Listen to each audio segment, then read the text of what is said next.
first part of this is called Sidewalks. When Ava and I were house hunting in Delaware, we each had a vision of what our new home would be like. Many of our requirements were similar. After being together for 37 years, we knew what would make each one happy. But there was one item for which I would not compromise. It was very important to me to live in a house on a tree-lined street in a neighborhood connected to others by sidewalks. And thus begins my story. I grew up in a diverse, blue-collar neighborhood. There were only a few houses on the block. Most of us lived in the apartment buildings that overshadowed the private dwellings. Our backgrounds were different. We were boys and girls from different ethnicities, races, and cultures. Some were first-generation Americans, while others were immigrants whose parents spoke languages other than English. But none of this mattered back in the day. Our tiny neighborhood had something that helped us navigate through these differences. We had sidewalks, and we traversed between the different buildings. We would walk to visit friends up the block or down the street. If we followed them around the corner, we could get to the candy store, the deli, and the shoemaker. In good weather, we would use chalk we lifted from school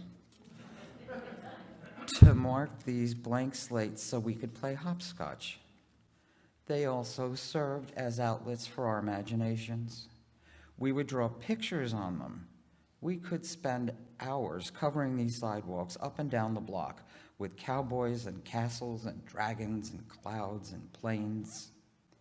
Sometimes the chalk creations would even provide glimpses of dreams of what we hoped to become one day. And every September to June, we walked together in groups along the sidewalks that led us to our elementary school. There were multiple ways to reach our destination. One took us down a tree-lined street lined with horse chestnut trees, and we would collect paper bags full of the pods in the fall. We would open them up when we got home, revealing the glossy nuts that were inside. We used the larger ones for a game we played that required a thin nail and a length of string. If someone was lucky enough to have some coins, we would take the concrete sidewalk that led to the penny candy store. And most of us were pretty good at sharing, so it was a real treat when we took this route. There were so many kinds from which to choose: Mary Jane's, root beer barrels, Red Hots.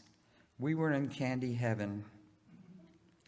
We also passed a White House on the way, and we would wave to the couple who sat looking out of their big picture window, and they always waved back.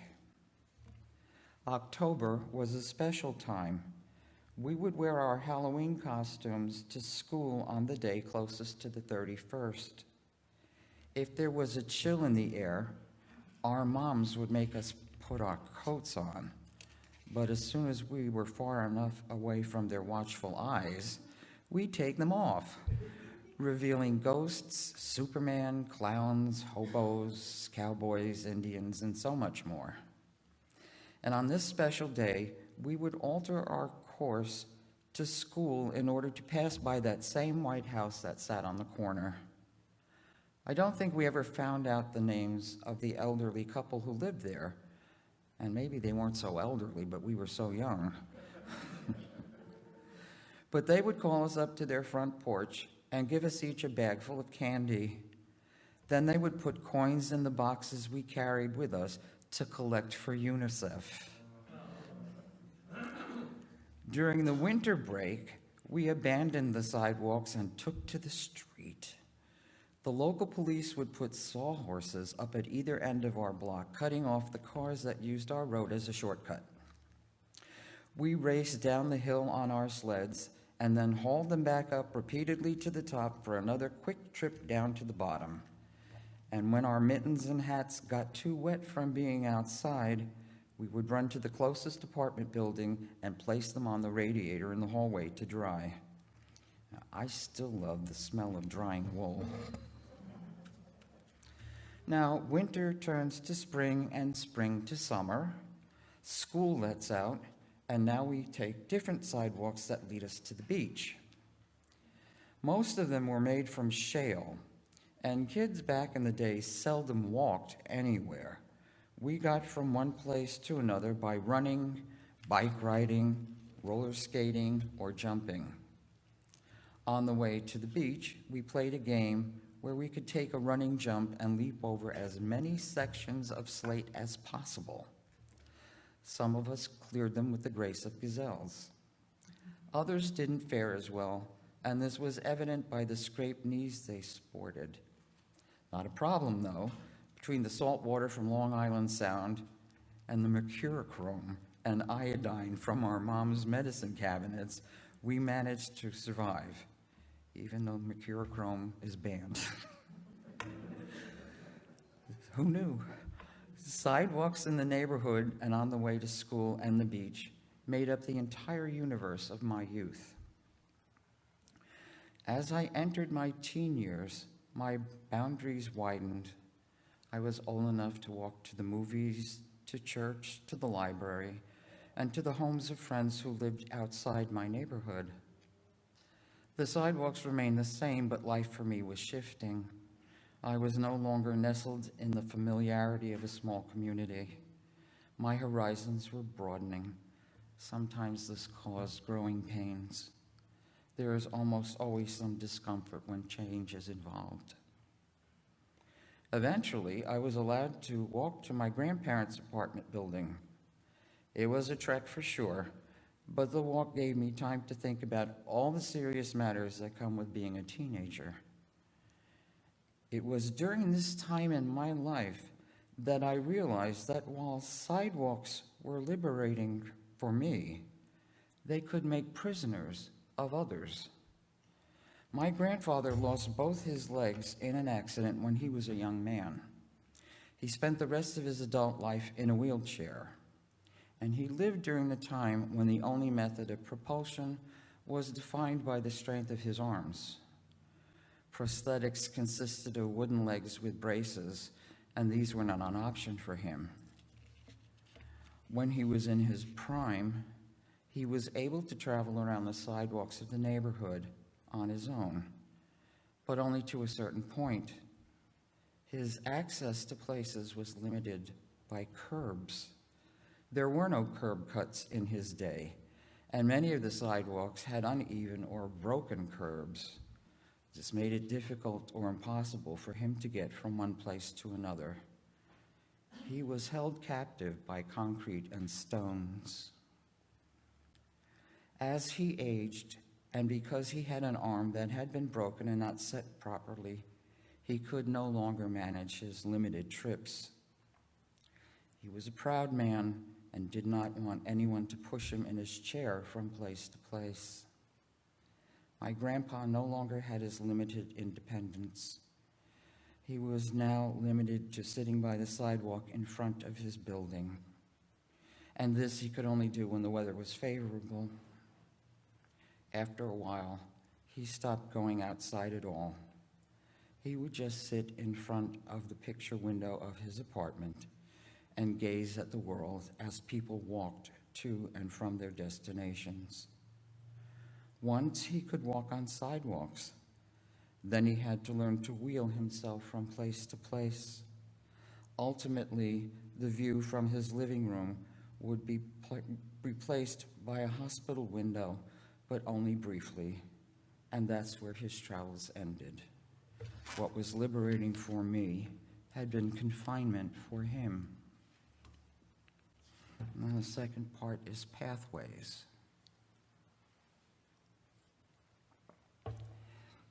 Pathways are different from sidewalks in a number of ways.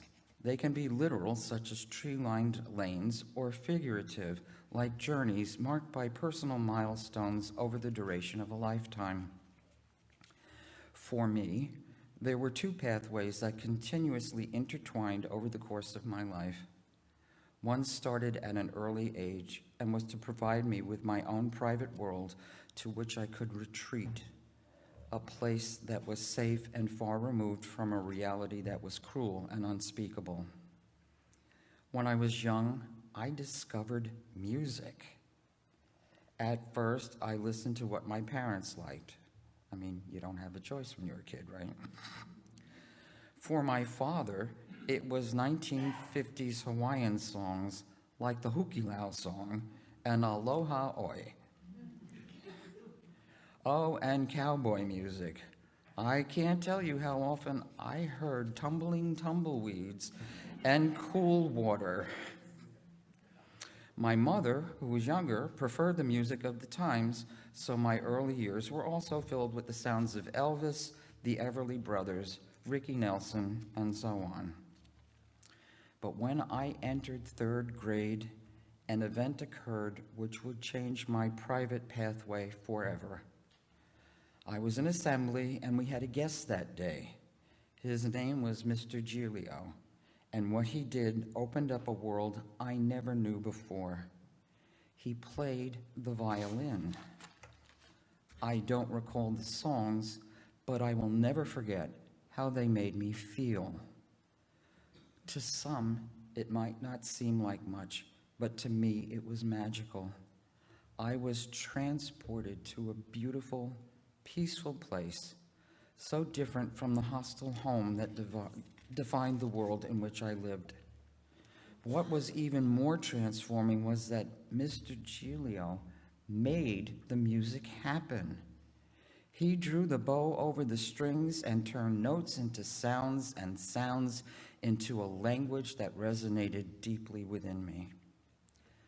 The very next day, I went to see the orchestra teacher and asked him if he had a violin that I could learn to play. And he did, and then scheduled me and other budding violinists to music lessons. But it didn't take long for the teacher and me to come to the realization that the violin and I were not meant to be together. But it was terrible. Mr. Burchett asked me if I would like to try the clarinet. I was reluctant, but felt that it couldn't be much worse than my experience with the violin. So he went to the storage room and brought out a one-piece, dingy-looking silver clarinet. He showed me the fingering for the scale. I took this old beat-up instrument home and practiced and practiced. And that was the beginning of a musical journey that wove a pathway through my junior high and senior high school years. During that time, in addition to the clarinet, I learned to play baritone sax for dance band, tenor sax for marching band, and bass clarinet for concert band. I was mediocre at best, lacking the talent that separates musicians from people who play an instrument. But I was entranced with the idea that, like Mr. Giglio, I could also turn notes into sounds and sounds into music. Back in elementary school, as I was learning to play the clarinet, I was also learning to sing in the school chorus. And our elementary school music teacher was very optimistic about our potential. Her repertoire included excerpts from Broadway shows. She taught us songs like Climb Every Mountain, Getting to Know You, and When You Walk Through a Storm. This last song struck a chord in me because for so much of my youth and young adult years, I felt lonely, lost, and alone. Around the same time, I also sang in the youth choir at my church. We were extremely fortunate to have a member of the Metropolitan Opera Chorus as our choir director. And I mention this because during my tenure with him, he secured a spot for me with the Met's Children Chorus for one showing of A Midsummer's Night Dream performed by the Russian Ballet. I sang at the Met. Another musical milestone in my life. As for the path the non-musical life took, college was not an option. Living at home after graduating high school was not an option. I worked a number of different jobs until my pathway brought me to the world of property and casualty insurance. Oh, so exciting. Over those years, I obtained a broker's license, which was required in order to be able to underwrite coverages for clients of agencies, and I did that until I retired. During my working years, music took a back seat, and due to adverse circumstances, I was forced to sell my flute and clarinet. Later on, I bought an electric organ with not one, but 2 keyboards and an octave and bass pedals. Well, I don't know how to play. So I taught myself how to play a few songs that were meaningful to me. It was slow going, but I plowed through until I could play all the parts together. I was proud of that accomplishment, but again, due to a change in circumstances, I had to part with the organ. Once in a while, I would sing with groups that needed extra voices for special events. But for the most part, I mostly listened to songs first on vinyl, remember? Then on 8-track, and finally on discs. I became a fan of the Great American Songbook. Then technology through Sirius and iTunes brought those timeless songs to me anytime I wanted. I would sing along as I cooked or cleaned, but something was still missing. Retirement brought a significant amount of free time, and I needed to fill some of it with something meaningful. But what? One day while on my laptop, I came across a group called Meetup. I scrolled around, and lo and behold, I found a women's barbershop chorus looking for singers. I sent an email and was invited to check out the group. I showed up and listened. It was great. I have always had a low singing voice, and the bass part in barbershop was perfect for me. I auditioned and became a member of the Golden Apple Chorus. I got to do one concert with them, as well as singing the national anthem for the New York Liberty WNBA basketball team and a semi-pro hockey team in Connecticut. And then COVID struck. And that, my friends, was the end of singing for me. Another end to another pathway. Ava retired in 2021, and shortly afterwards, we made the decision to move to Delaware. And when I say this, I mean it. We abruptly chose this path as the cost of living in New York would not allow us to have the quality of life we had envisioned for ourselves. Without knowing a soul and having no family of our own, we packed up, dogs and cats in tow, and moved south. When we talked about the pros and cons of relocating, one of the major considerations was that when one of us passes, the other will be left alone in an unfamiliar place. We needed to find a home, someplace where we could belong, a place where people would care about the one left behind. And this is the pathway that led me to you. We know we are surrounded by loving, kind, and compassionate people. You have welcomed us with open arms and given us a safe and gentle haven where we can spend the remainder of our lives. From sidewalks to pathways, we know we are in the place where we are meant to be. And for this, we say thank you from the bottom of our hearts.